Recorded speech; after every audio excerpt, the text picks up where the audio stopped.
शिवम द्विवेदी जी कानपुर से। राधे राधे। राधे राधे महाराज जी। महाराज जी, आजकल निंदा और दोष दर्शन होना मानव जीवन की एक सामान्य दिनचर्या बन गई है। प्रतिक्षण निंदा दोष दर्शन किसी ना किसी में होता ही रहता है। महाराज जी, कई संतों आपके श्रीमुख से सुना है और मानस पुनीत प्रतापा मानस पुण्य हो ही नहीं पापा, कलयुग में मानसिक पाप का दंड नहीं मिलता। तो क्या महाराज जी निंदा और दोष दर्शन मानसिक पाप है? लेकिन रुक ही नहीं पाओगे ना, वाणी के जो मन में आएगा वो वाणी में आ जाएगा। इतना संयम थोड़ी है कि मन की बात को काट सके। मन में आया तो वाणी में आ जाए, वाणी में आया तो अपराध लागू हो गया। तो हम एक कथा सुनाया करते हैं कि ब्रह्मा जी के 4 पुत्र हैं, सतयुग, त्रेता, द्वापर और कलयुग है तो सबई ये भी 4 पुत्र हैं। तो सतयुग को कहा कि हमने नरक की व्यवस्था की है, बनाया है, तो अपने राज्य में ऐसा करना कि तुम सात्विक प्रवृत्ति के हो, तो सात्विक प्रवृत्ति वाला नरक नहीं जाता, स्वर्ग जाता है। तो बोले कुछ ऐसा करना जिससे नरक खाली न रहे। तो उनका इस आज्ञा का पालन हमारे राज्य में नहीं हो सकता है। सतयुग में कोई नरक नहीं जाएगा। त्रेता से कहा तो त्रेता ने कहा हम बड़े भाई का अनुगमन करेंगे। जैसे सतयुग में कोई नरक नहीं जाएगा, ऐसे त्रेता में कोई बिरला ऐसे अनुगमन माने मैं चलने की कोशिश करूंगा, पीछा। द्वापर से कहा तो द्वापर ने कहा आपकी आज्ञा का पालन करने का 100% प्रयास करेंगे। जब कलयुग से कहा तो कलयुग ने कहा जैसे बड़े भाई ने कहा हमारे राज्य में सतयुग में कोई नरक नहीं जाएगा, ऐसे हम 100% प्रयास करेंगे कि आपका नरक हाउसफुल रहे, कोई स्वर्ग या वैकुंठ न जा पावे। तो एक कलयुग है, युग धर्म का प्रभाव है। झूठ बोलना एक बातचीत रह गई। पहले लोग डरते थे तो मैं झूठ बोलूंगा पाप लग जाएगा, नहीं असत्य सम पातक पुंजा, झूठ बोलने के बराबर कोई पाप नहीं है। लेकिन क्या माना जा रहा है? झूठे ही लेना, झूठे ही देना, झूठे ही भोजन, झूठ चबेना। बोले आओ कुछ खा लो, बोले नहीं पाया है, और बिल्कुल पाए नहीं है, लेकिन बोल क्या है? बोले हम आपसे मिलना चाहते, कहाँ हो? बोले इस समय तो मैं आगरे में हूँ। 1 सेकंड में झूठ बोल देते। नहीं, झूठ बोलना आज कोई पाप नहीं माना जा रहा, किसी की निंदा करने से कोई डर नहीं रहा। तो ऐसे ही हमारे इस कलयुग में ऐसा नहीं है कि सब दोष दर्शन करने वाले हैं, सैकड़ों श्रद्धालु हैं। तो अब संख्या तो नहीं कि बता सकते, लेकिन कुछ अश्रद्धालु भी हैं। तो जो अश्रद्धालु हैं उनकी संख्या ज्यादा है, जो श्रद्धालु हैं उनकी संख्या कम। माया के दिन रात ज्ञान अज्ञान निंदा स्तुति मान अपमान ये द्वंद्व धर्म है। तो ये सदैव अपना प्रभाव दिखाते रहते हैं। इन्हीं के प्रभाव से बचने के लिए नाम जप, सदग्रंथों का स्वाध्याय, जो गुरुजनों की वाणी है उसका मनन पठन, इसी से हम बच सकते हैं और कोई उपाय नहीं है। नहीं तो जैसे मानस पुण्य हो ही नहीं पापा, तो हम रोक कहां पाते हैं? हम कह देंगे। लेकिन आप असलियत में जान पाए कि नहीं? पीछे वाले बैच में यही चर्चा की कि हम लोगों की दृष्टि क्रिया पे रहती है, कारण पे नहीं रहती। पहले हम क्रिया से हटे, जैसे आप गाली दे रहे हो तो हम क्रिया से हटे, उसका कारण ढूंढा क्रोध, क्रोध का कारण ढूंढा तमोगुण, तमोगुण का कारण ढूंढा माया, और माया का कारण ढूंढा परमात्मा। मूल में कौन आया? परमात्मा रूपी पावर से ही ये माया पावरवान है, और माया के ही पावर से तमोगुण पावरवान है, और तमोगुण के पावर में आकर वो क्रोध कर गया। अब क्रोध की क्रिया हम देखकर उसे गंदा कह सकते हैं, लेकिन जब हम कारणों पे पहुंचेंगे तो लगेगा इसका कारण भी परमात्मा ही है। सबका परम कारण परमात्मा ही है।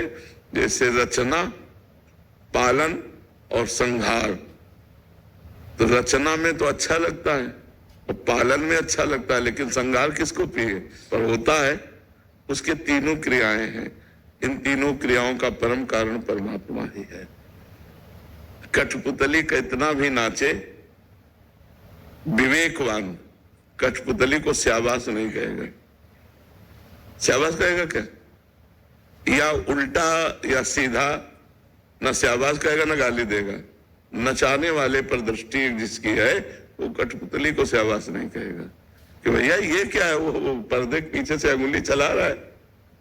तो माया का पर्दा डालकर उमा दारू जोशित, दारू कहते लकड़ी और जोशित कहते पुतली, उमा दारू जोशित की नाई समय नचावत राम गोसाई। कठपुतली की तरह पूरा संसार उनकी माया की डोरी में बंधा हुआ नाच रहा है। अगर इससे नाचने से बचना है तो मामे वे प्रपद्यंते माया में ताम तरंतिते, भगवान की शरण में हो जाए, भगवान का नाम जप करे तो माया मुक्त हो जाए। पक्की बात समझो। इसलिए खूब नाम जप करो, भगवान का आश्रय ले लो। किसके दोष वर्णन करें?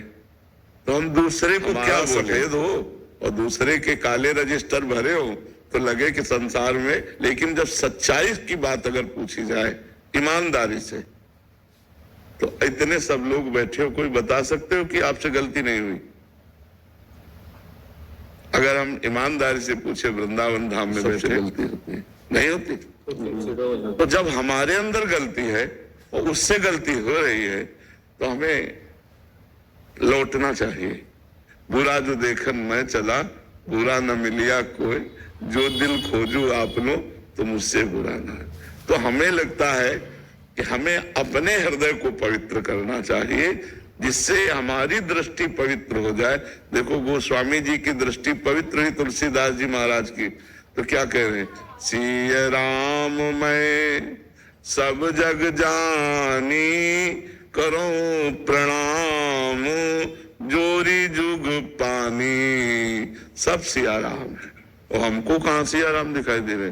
हमें तो स्त्री दिखाई दे रही, पुरुष दिखाई दे रहा। तो पहले हमें अपनी दृष्टि पवित्र करनी चाहिए, तब हम दूसरे की निंदा करें जब हम निर्दोष हों। पर समाज का स्वरूप बड़ा विचित्र है कि अगर हमारे 100 दोष क्षमा, पर तुम्हारे 1 दोष हो गए तो अब क्षमा नहीं। अब ऐसी प्रबल भगवान की माया है। तो हमें लगता है अगर हम एक दूसरे को क्षमा करके, हाथ पकड़ करके उस दोष रूपी दलदल से निकालें तो ज्यादा अच्छा है, ना कि दोष रूपी दलदल में जो फंस गए एक और जमा दे कि गहरे धंस जाए। बात समझो। कभी कभी बड़े अच्छे लोगों से गलती हो जाती है और वो चाहते हैं कि एक बार क्षमा मिल जाए, तो हमें लगता है ऐसे फिर क्षमा करना चाहिए। दोष दर्शन ही नहीं, दोषों से निकालना भी चाहिए। अब कुछ लोग होते हैं जो दोषों को अपना व्यापार बना लेते हैं। दोष करना क्षमा मांगना, दोष करना क्षमा मांगना, वो तो बात अलग है। लेकिन कई बार ऐसे निर्दोष लोग भी होते हैं जिनसे दोष बन जाते हैं, पक्का दिखाई दे रहा कि दोष दर्शन है, पर उनको अगर क्षमा कर दिया जाए तो निर्दोष हो जाएंगे।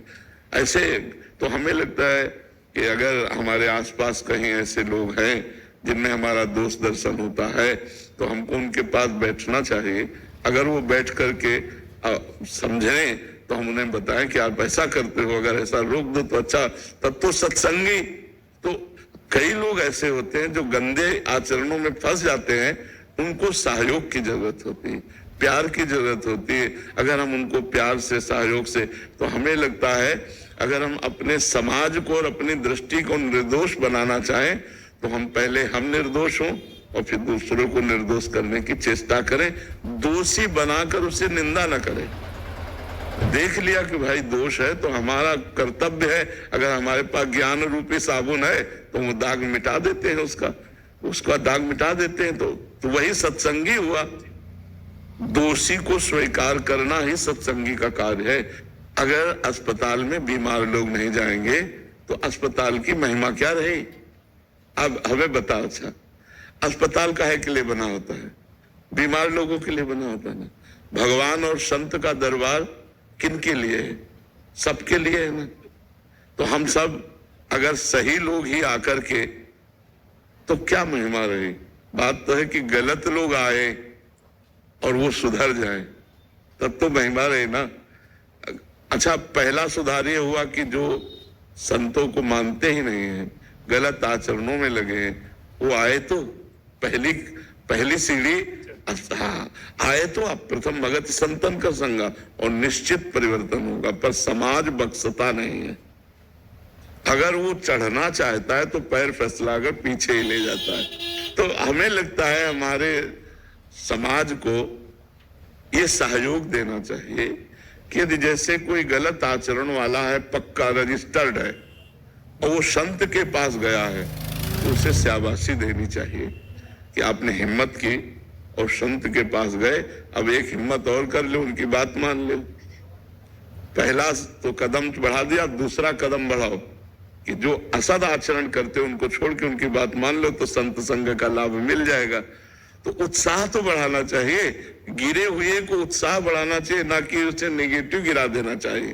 देखो, उत्साह बढ़ाकर सतमार्ग में चलाने वाले बहुत कम लोग हैं, सतमार्ग में चलने वाले को निरुत्साहित कर देने वाले बहुत लोग। तो आज जो हमारे समाज की व्यवस्था है उसमें थोड़ा ये अपने लोग और तो नहीं, सत्संगी लोग इस बात पर सुधार लावें कि वो एक दूसरे का हाथ पकड़कर अच्छे मार्ग पर चलने के लिए प्रेरित करें, ना कि गिरे हुए को और गिरा दे।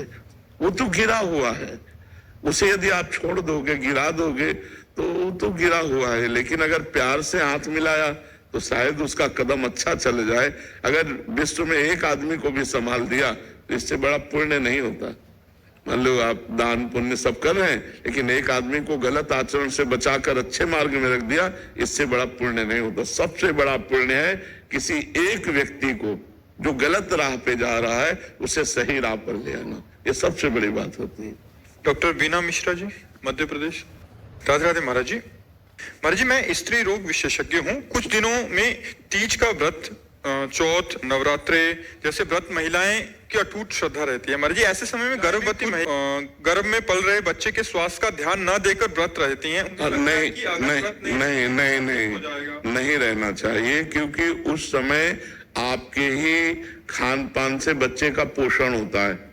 जब गर्भस्थ शिशु होता है वो माँ के ही खान पान व्यवहार से पोषित होता है। तो अगर आप व्रत रहेंगे तो उसको पोषण तत्व नहीं मिलेंगे। जो गर्भस्थ शिशु को है उसे पोषण तत्व न मिलने के कारण उसमें बीमारियां आ सकती है, कमजोरी आ सकती है और अधिक पीड़ा उसको होगी, क्योंकि पोषण तत्व माँ से ही मिलते हैं। तो हमारी समस्त माताओं से प्रार्थना है कि जब गर्भ हो तो सबसे बड़ा व्रत आपका है उस गर्भस्थ शिशु का पोषण करके उसका जब जन्म दे दें और वो हमारे राष्ट्र के काम आवे, हमारे देश की सेवा करने लायक बने, तो ये बहुत बड़ा व्रत हो गया।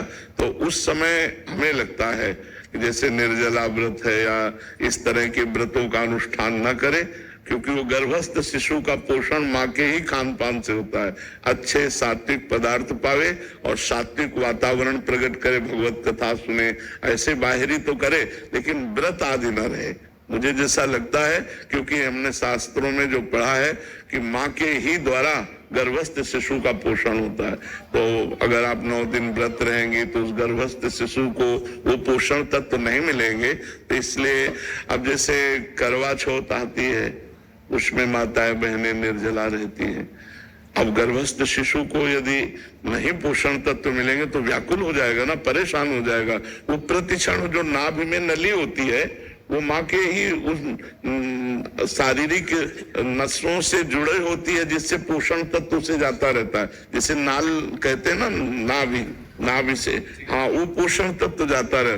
प्रति घंटे जो माँ खाती पीती है उसी से उसका सार तत्व निकल करके उस गर्भस्थ शिशु का पोषण करता है। तो हमें लगता है कि माताओं को बाहरी आराधना करनी चाहिए, जैसे भगवान नाम कीर्तन है, पाठ है, पूजा है, ये सब करे, लेकिन खान पान में अपने लिए तो संयम कर सकते हैं, लेकिन उस गर्भस्थ शिशु के पोषण के लिए जैसे हम औषधि आवश्यक है ऐसे वो भोजन आवश्यक है, पोषण तत्व आवश्यक है उस बच्चे को। तो हमें लगता है उन दिनों व्रत नहीं रहना चाहिए। जी।